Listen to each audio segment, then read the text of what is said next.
अस्सलाम वालेकुम जी। जगह जी लगाने की दुनिया नहीं है, ये इबरत की जा है, तमाशा नहीं है।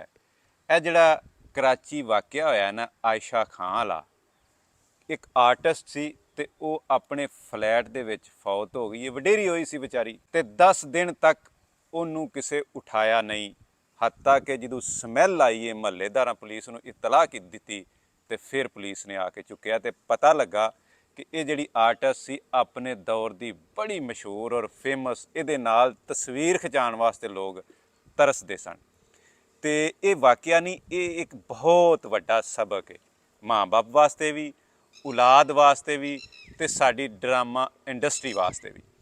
ਮਾਂ ਬਾਪ ਨੂੰ ਵੀ ਚਾਹੀਦਾ ਕਿ ਆਪਣੀ ਔਲਾਦ ਦੀ ਅੱਛੀ ਤਰਬੀਅਤ ਕਰੇ, ਉਹਨੂੰ ਟਾਈਮ ਦੇਵੇ ਤੇ ਔਲਾਦ ਨੂੰ ਵੀ ਚਾਹੀਦਾ ਕਿ ਜਦੋਂ ਮਾਂ ਬਾਪ ਬੁੱਢੇ ਹੋ ਜਾਣ ਫਿਰ ਉਹਨਾਂ ਨੂੰ ਇਕੱਲਿਆਂ ਨਾ ਛੱਡਿਆ ਜਾਏ। ਤੇ ਸਭ ਤੋਂ ਅਹਿਮ ਗੱਲ ਕਿ ਡਰਾਮਾ ਇੰਡਸਟਰੀ ਨੂੰ ਕੀ ਚਾਹੀਦਾ ਕਿ ਉਹ ਕੀ ਵਹਾ ਰਹੇ ਨੇ।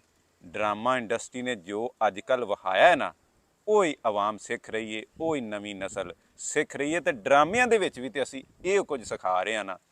ਬਾਪ ਬੇਟੇ ਨੂੰ ਧੋਖਾ ਦੇ ਰਿਹਾ ਹੈ, ਬੇਟਾ ਬਾਪ ਨੂੰ ਦੇ ਰਿਹਾ ਹੈ, ਭਰਾ ਭੈਣ ਨੂੰ ਦੇ ਰਿਹਾ ਹੈ, ਇਹੀ ਚੀਜ਼ਾਂ ਹੀ ਵਹਾਉਂਦੇ ਹਾਂ। ਕੋਈ ਇੱਕ ਦੂਜੇ ਦਾ ਅਹਿਸਾਸ ਨਹੀਂ ਵਹਾਇਆ ਜਾਂਦਾ। ਉਹ ਹੀ ਹੈ ਆਇਸ਼ਾ ਖਾਨ ਦੇ ਵਿੱਚ ਹੋਇਆ ਕਿ ਔਲਾਦ ਪਤਾ ਲੱਗਿਆ ਕਿ ਇੱਕ ਇਸਲਾਮਾਬਾਦ ਰਹਿ ਰਿਹਾ ਸੀ ਬੇਟਾ, ਇੱਕ ਕਰਾਚੀ ਡਿਫੈਂਸ ਦੇ ਵਿੱਚ ਰਹਿ ਰਿਹਾ ਸੀ। ਤੇ ਉਹਨਾਂ ਦਾ ਹਿਸਾਬ ਲਾਓ ਕਿ 10 ਦਿਨ ਵਿਚਾਰੀ ਮਾਈ ਮਰੀ ਪਈ ਰਹੀ ਹੈ ਕਿ ਆਇਆ ਉਹਨਾਂ 10 ਦਿਨ ਫੋਨ ਹੀ ਨਹੀਂ ਕੀਤਾ। ਇੱਥੋਂ ਇਹ ਸਾਬਤ ਹੋਇਆ ਕਿ ਕਈ ਮਹੀਨੇ ਔਲਾਦ ਉਹਦੇ ਨਾਲ ਰਾਬਤਾ ਨਹੀਂ ਕਰਦੀ ਹੋਣੀ। ਤੇ ਮੇਰੀ ਦੁਆ ਹੈ ਕਿ ਅੱਲਾਹ ਤਾਲਾ